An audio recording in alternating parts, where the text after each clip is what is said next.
Hi, everybody. I'm Charlie Ekstrom of Stanford Beach Volleyball, and you're watching or listening to College Volleyball Weekly Beach Edition. I'm Alana Charlie of University of Arizona Beach Volleyball, and you're watching or listening to College Volleyball Weekly Beach Edition. Hi, I'm Kate Privett of TCU Beach Volleyball, and you're watching or listening to College Volleyball Weekly Beach Edition. You've tapped or clicked in to College Volleyball Weekly on Viral Volley Media. Now here's your host, Rob Online. All right, as always, good day. Episode 4, College Volleyball Weekly. It's a Sandy Frog takeover. They somehow got rid of Alana Rennie. They got rid of Charlie Ekstrom. And instead, we still got Kate Privett, but she's brought on a fellow frog in Dani Alvarez. How you doing, ladies? Hi. Good. I'm good. Thanks for having me again. Thanks for having you over and take over the entire show. Yeah.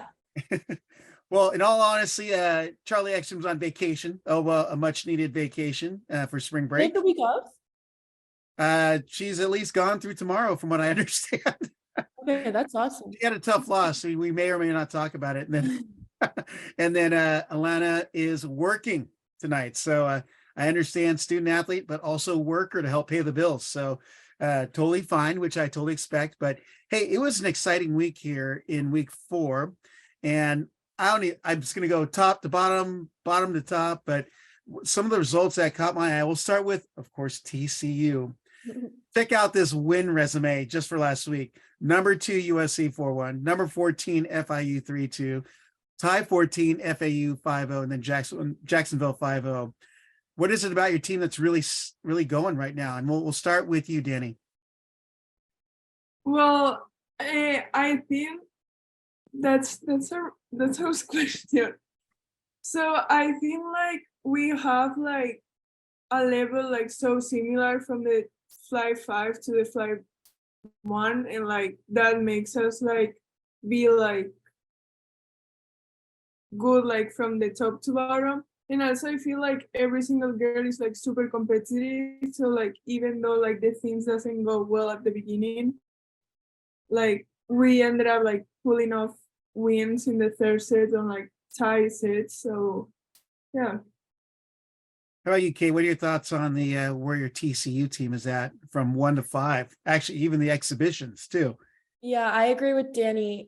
From 1 to 5, we're very we have a lot of depth, and it's nice because I feel like going into matches we have confidence not only in our particular line but in all the other lines. So knowing that if things aren't going your way, your team's there to have your back, and vice versa. If something's going wrong on one of your pairs' courts, like you'll have their back. And I think we have a lot of confidence and trust in our coaches and our teammates that's helping us to do very well so far. Well, one of the things that really stuck out, and I'm sure that it's what people are asking in the back of their mind, so I'm just going to put it out there, but obviously USC was without Megan Kraft. They had to shuffle their entire lineup. So, we saw some pairs that we normally wouldn't see. We had the team Maddie move up to the 1s, and, Delaney move back to the 3s. And how different could USC be if Megan Kraft was in that lineup? And being that you are the international person of flavor, Dani, we'll let you start on this one. Well, I really like how Megan plays. Like, I think she's such a good player. I actually played her it's been a lot ago, but like last summer we competed against each other in Turkey with the Stockman. And I mean, I really like how USD gave her the option to like try to point Paris In and out. And I think I'm frozen, Oh, right? you're good. You're back Oh, on. now you're good. Okay, so back at it, I think that like Megan Kraft is like such a good player. I actually played against her a couple months ago in Turkey. Well, against her in Stockman. And I think it's really cool how USD gave her the option to like miss a couple duels in order to be able to compete for FIVB points, because like the run for Paris, it's super competitive, and even more if you're from United States. So I'm glad she had that opportunity. And I mean, I think that she and Delaney do like such a good pair, but I also don't think that only one player win 5 matches. Mhm. So like, of course, they're gonna be like way more competitive when Megan is there, but I also don't think that one person wins 5 matches. Yeah. Hey, I mean, you've seen her for some time in the junior circuit here, so, and particularly she's been paired up with longtime friend and partner Delaney Maple since I think they were 14 or 12 years old. They've been playing together, and they pretty much won everything. So, but yeah, and they were playing at the number ones, and you got a preview of the USC team, but not fully at their full potential. So I'm curious how you, knowing the history of that particular team of Kraft and Maple, could be different come when Megan becomes fully available, let's say in the postseason. Yeah, Megan is a great player, and obviously she helps the USC lineup. And they were a great team, and I know they're going to keep being great, but like Dani said, one player can't win on all 5 courts. So, I mean, yeah, she wasn't there, but there's only so much one player can do anyways. So I don't think too much emphasis should be placed on just that Megan Kraft wasn't there, because there's still 9 other players in the lineup, but I do think that they will be stronger with Megan Kraft. Yeah. So one of the other results that really caught my eye from the weekend, I'm curious on your guys' take, but South Carolina and the upset of LMU. LMU was at the 6, South Carolina number 16, edged them out 3-2. I don't know if you're familiar with any of the athletes at South Carolina, but I know that was a big shocker result because LMU had been playing really well. So I want to get your guys' thoughts on that matchup particularly, and that was at, gosh, that was what event was that at? That was at the Surf and Turf, correct? Or that was at the March to May, I think. It was in Gulf Shores because we were at the Surf and Turf. Yeah.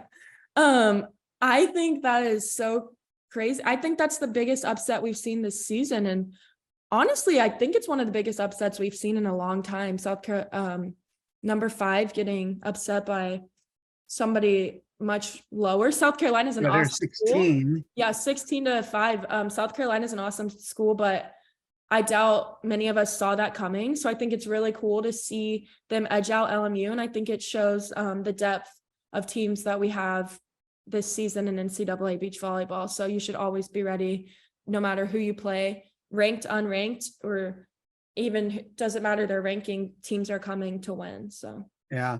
How about you, Dani? Your take on the LMU South Carolina? I hate saying upset, but it was an upset because of the ranking difference.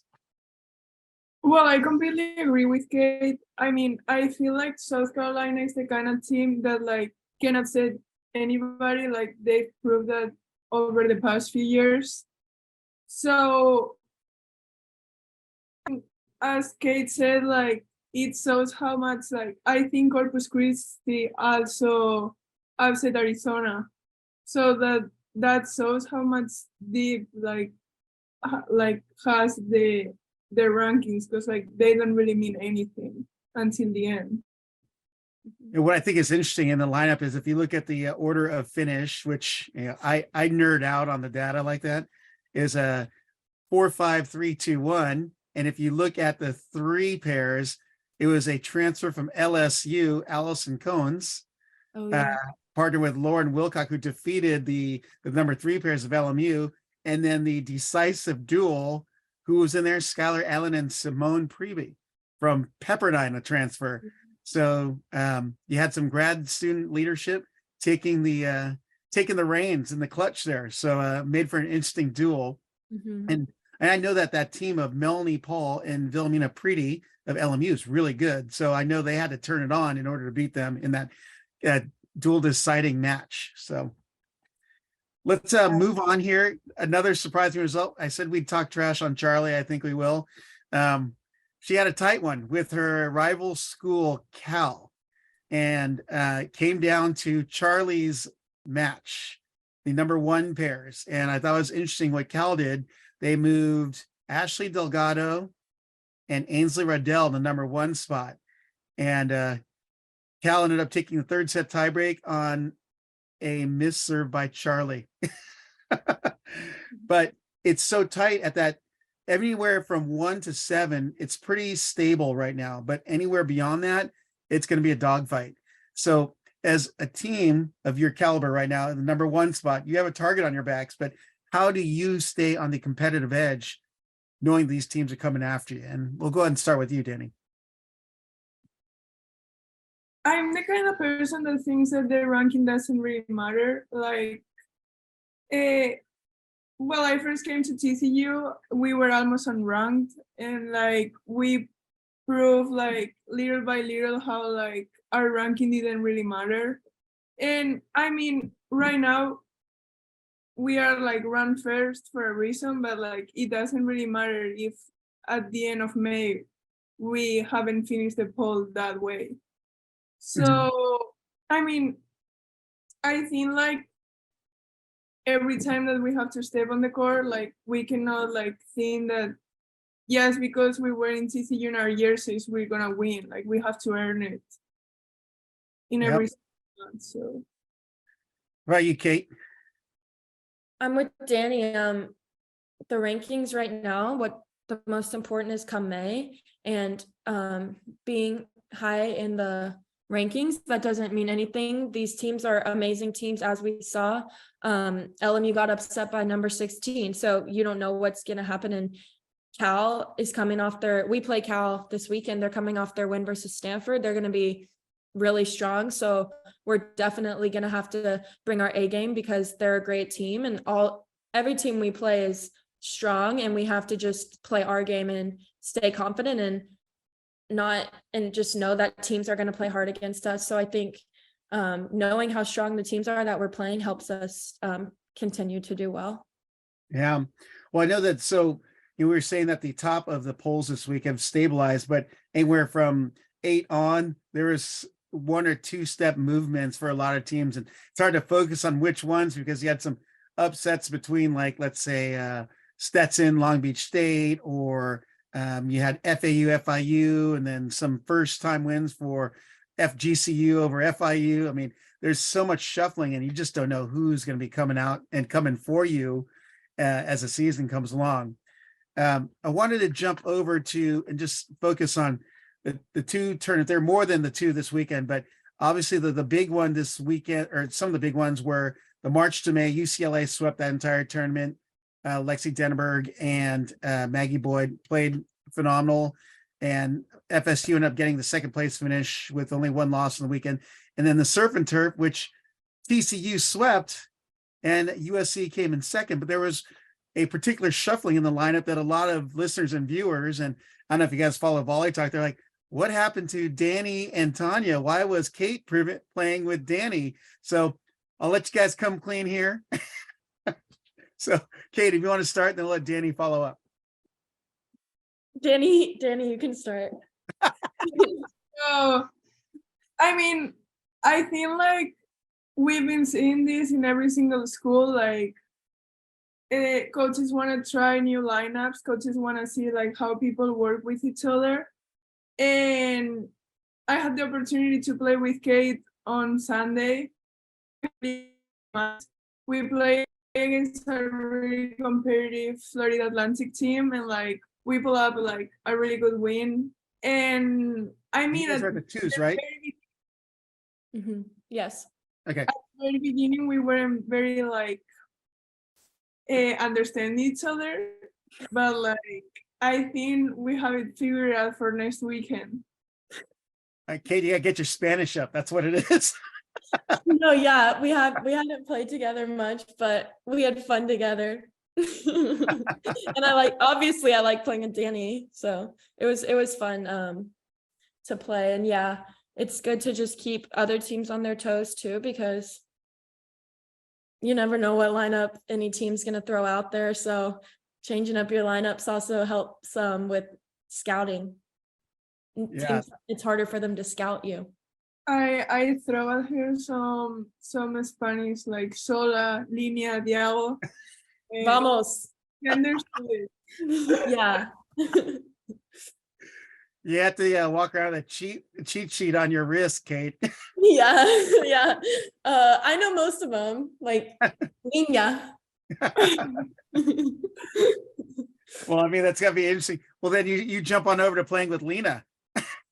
Oh yeah. And then well, Lena and I both just speak English because I can't speak Ukrainian and and I can't say those words. My mouth, like, that doesn't sound right. So it's easier for us to just do English. Well, at the time that I've known Coach Hector, I mean, he's not the kind of guy that likes to shuffle up the lineup. So maybe he's trying to put a few aces up his sleeve come postseason time. I don't know. But or maybe having the baby is kind of throwing him off a little bit here. Yeah. Well, so obviously there's a big result that I'm sure everyone had their eyes on. Sorry, Dani, I have to mention it because I hadn't seen you guys lose in such a long time. You had a 2-1 loss to the number 1 pair of Rochelle Mancinelli and Milica Vukobrat of FIU, and 21-18 and 22-20, 2 tight ones actually. But I think that they're a good team, but I mean, you guys have been playing so well, and I know that you'll never be fully perfect, but it looked like you guys are trying to battle back in there. Yeah, well, Tanya and I, we've been having like such a good past months, and like we're kind of happy with the performances we've been doing, and like, I mean, we're trying to get the momentum for conference and for nationals. Of course, we want to win all the matches we can, but like for me right now, I really want to be ready to play in May, jump my highest, and like be the fastest. Of course, every single match matters, but like I don't think that like yeah. Well, I wanted to go into the players of the week that were named because we know that UCLA was undefeated this weekend, and then you had Florida State there, and some of those results. Then we're still waiting for the rest of the top 20 teams to pan out here because we are just under halfway through the season, which is crazy to think right now. But for the AVCA pair of the week and Pac-12 pair of the week, Abby Van Winkle and Perry Brennan of UCLA. Big West is Malia Gementera, Taylor Hagenow of Long Beach State. CCSA, your guys' conference, Alex Durish and McKenna Wolf, 2 freshmen from Florida State. WCC's got nothing on their site or their socials, so we're going to ignore them this week. A-Sun was Shay Henson and Karen Zolnarchikova of Stetson, which I got to see this last weekend. Sunbelt's University of North Carolina, Wilmington, Gabby Lapata and Sadie Sharkey. Ohio Valley Conference, Cindy Wyman and Trinity Miller. Conference USA, Emma Grace Robertson, Jill Galosi of FAU, and the Southland Conference, Boise State's Sierra Land and Madison Nichols. So definitely wanted to comment on one of the pairs I did see this weekend, Stetson, which is, I think Kate's pretty familiar with them being at Florida State in recent years. But that Shay Henson and Julie, I'm going to blow her name again, even though I got it right the first time.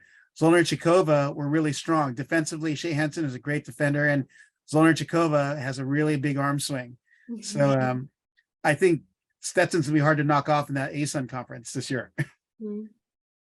How familiar are you guys with them? Well, fun fact, my first tournament with Tanya back in 2017, in my pool play, it was a European Championship under 18. I played against Karin. And you won. like, is she the one on ones at Stetson, Dan? Is that her? The one on Stetson? Yeah, Yes. Karin Zolnarchikova. Okay. Yeah, so I know her since 2017. We've played a couple times, and like, I don't know, she's such a good player, and she's been like in the top level of Europe since 2017. So yeah, and I mean, I've seen her playing when we play in Tampa, Stetson was playing at the same time as us. We just didn't play against each other, and like they were playing awesome. So Yeah, she is very physical and has a really quick arm swing, but she's not afraid to use it either. She's punishing some of her opponents this last weekend. Don't pull. Hashtag don't pull on me. So, but yeah, and then Emma Grace Robertson and Jill Cangalosi of FAU in the Conference USA. They were out 2 weekends ago at the Battle for LA, and FAU will be successful because of that pair there. They're setting the tone for the rest of the team in the lineup. So easy question for you guys. What are you guys watching this upcoming week? I mean, there's a lot going on, and you guys are actually hosting, which is why I kind of want to segue into that, because you guys do have a pretty, we'll say it's going to be a brawl. It's a fight at the fort, but it's going to be like an alley brawl of teams in TCU this weekend. So Dani, thoughts on what you guys are doing this weekend at the fight at the fort at TCU? well, we have an upcoming weekend like coming hot. Like we have like three ranked teams and like 3 high ranked, and then we have Texas as a new program, and I'm excited to see them compete in the sand. And I think we're not playing against Mississippi Mississippi. State. Yeah. So I don't know. I'm excited for the 4 matches coming in, and like I'm excited to see Texas. Well, just before Kate, you go, it's number 9 Cal. You guys are number 1. Grand Canyon's moved up. I have 6 here, but I believe they're 5 in the recent poll that just came out, and number 14 FIU. So Kate, go for it. Yeah, like I mentioned, we play Cal first, and they're coming off their win versus Stanford. So they're going to be a good team. And I've talked about them in the past on the podcast. I think that they are a really strong team this year. I've actually never played Cal ever in my college career. All 5 years. This will be my first time to play Cal. So I'm excited to play Cal. It'll be a good game. And then we have FIU again, who we saw last weekend, and that was a really great game. They're also a great team, so we get to play them again. And then we haven't played Grand Canyon yet this year. We saw them play in Tampa, and they were very strong. So it'll be a good test for us to go against a really, really strong team. And then, like Dani said, we get to play Texas, which I'm really excited about because I loved watching the indoor national championship. So to see them out on the sand, it'll be really cool. Yeah, Madison Skinner and was it the other one, the big giant? They like her hashtag Green Giant, Molly Phillips Green Giant. It's Molly.Green Giant. So, but yeah, that's interesting because I interviewed Coach Hector in the preseason. He's like, yeah, we like to have all the purple teams beat up on each other between you guys, LSU, and now Grand Canyon. Yeah. But he said that was a team that is definitely one to watch. I mean, between Ali Hansen and Lannis Navas, and I mean, just all through that lineup, they've got some really solid players. Anea Evans, gosh, it goes deep into that one. So would love to watch that one. If there's a stream or Instagram live, we got to let everyone know here. So yeah, so that will be a stream on Instagram. It's called like TCU Beach Stream. Well, that everyone can start tapping on there now and putting the request in. So we got the TCU fight at the fort this weekend. The Big West Challenge is happening as well. That's Cal Poly, Hawaii, UC San Diego, all the Big West teams, Long Beach State, Bakersfield, Gamecock Grand Slam, big teams there of note. The 16th ranked South Carolina Gamecocks, number 11 Georgia State. We're missing another one, Stetson Invitational. That's a Stetson, FAU, FGCU, and FGCU is definitely a team to watch. And pretty much those go through all the weekend. So wanted to rush through that because I wanted to hit you guys with our TCU takeover questions. First, but what teams as fellow athletes are on your hot list at the moment and which ones aren't?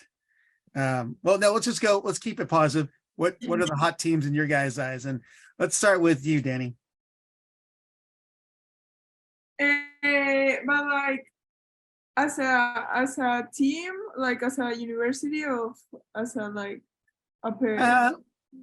We'll go teams.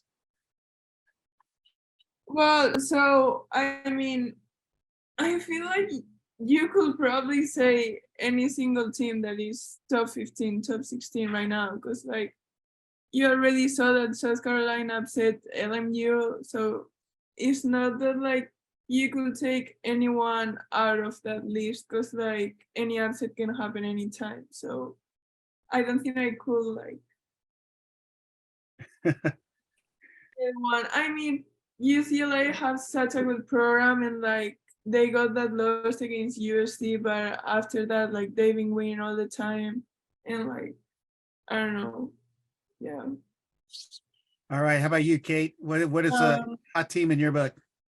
I am gonna have to say a hot team right now will probably be Cal, because they came off their win from their rival, and anytime you beat out your rival 3-2, you're going to be a hot team. I also think UCLA is hot. They went 5-0 at a very great tournament this weekend, which is hard to do. I would say I think FAU also came off a win versus FIU this weekend. And even though they lost 2 games this weekend, they lost one to us and one to USC. I think that they're still playing really well. And I think they're building each week. So I expect to see a lot of good things from FAU coming up. Yeah. Now on the other side, more of the micro part of the game, but have there been any athletes that have really caught your eyes as far as their performance this year so far? And they could be 1, 2, 3, but just individuals particularly that have really just their performance has really been standout. And let's start with you, Kate, on this one first. I would say from Florida State, McKenna Wolf. I was on a team with her last year, and it's really cool to see her doing so well this year.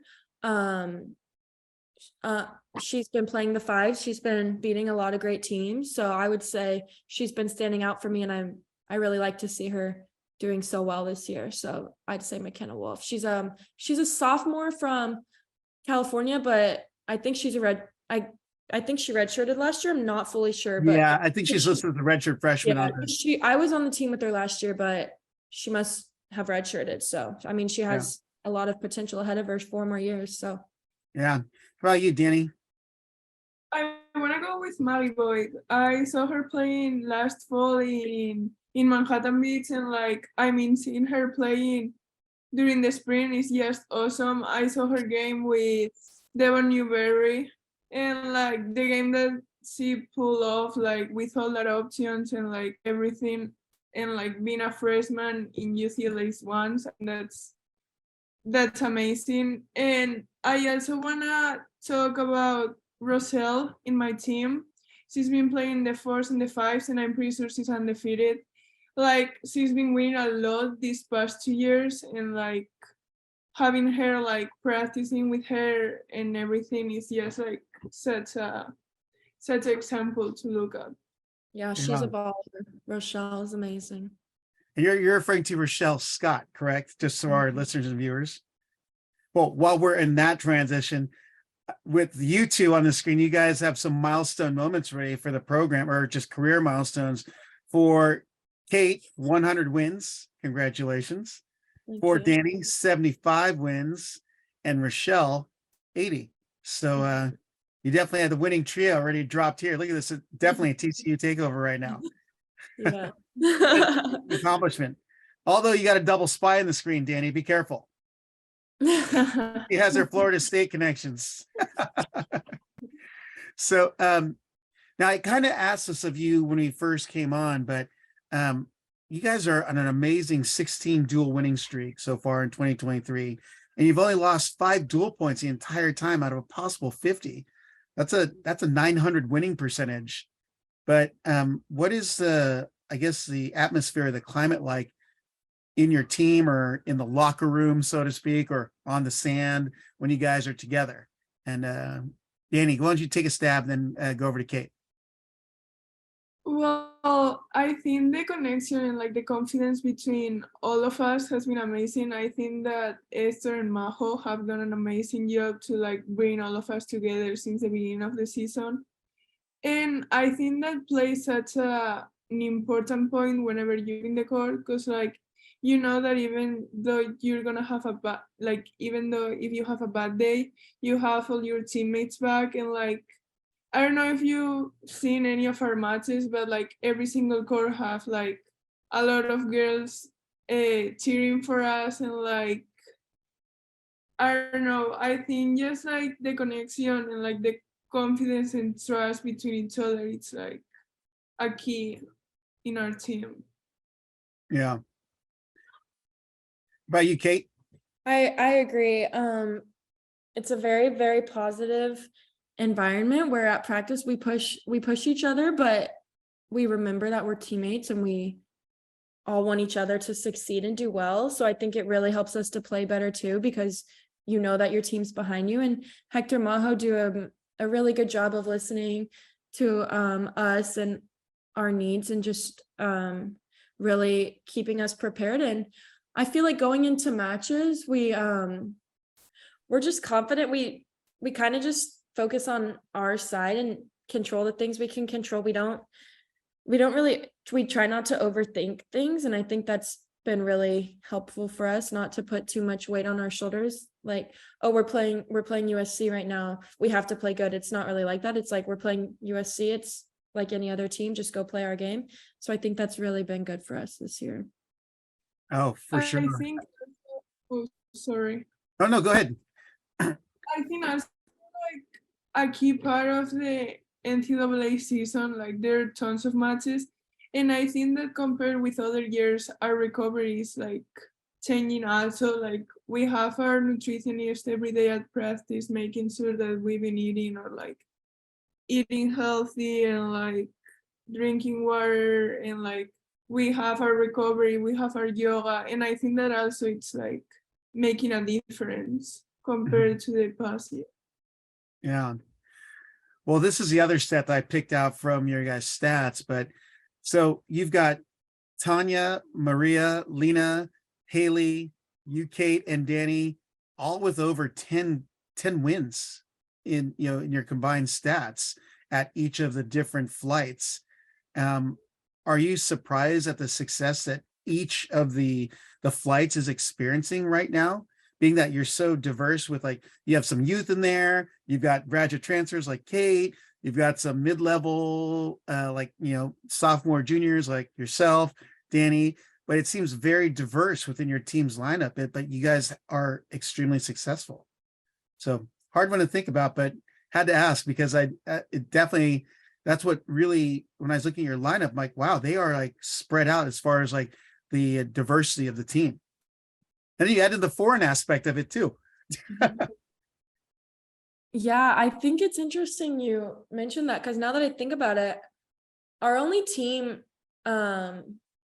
besides our ones and our fives are our only teams with like two people from the same country for the most part, because Dani and Tanya are on the ones, and then Rochelle and, I mean, our lineup switches around, but like if Rochelle and Haley Brockett are on the fives, then they're both from the US, obviously. And then we have Ukraine, Spain, Puerto Rico in there. So I think it's really cool to kind of mix everyone around. And I think it just helps strengthen our connections, like Dani was talking about. So, yeah. Well, it seemed that there would be at least maybe a communication barrier at one point, or, just a level of maturity. Just even that, like, you can't have an 18-year-old playing with like a 25-year-old. So, but then you never know. So Dani, go ahead and add your piece in there.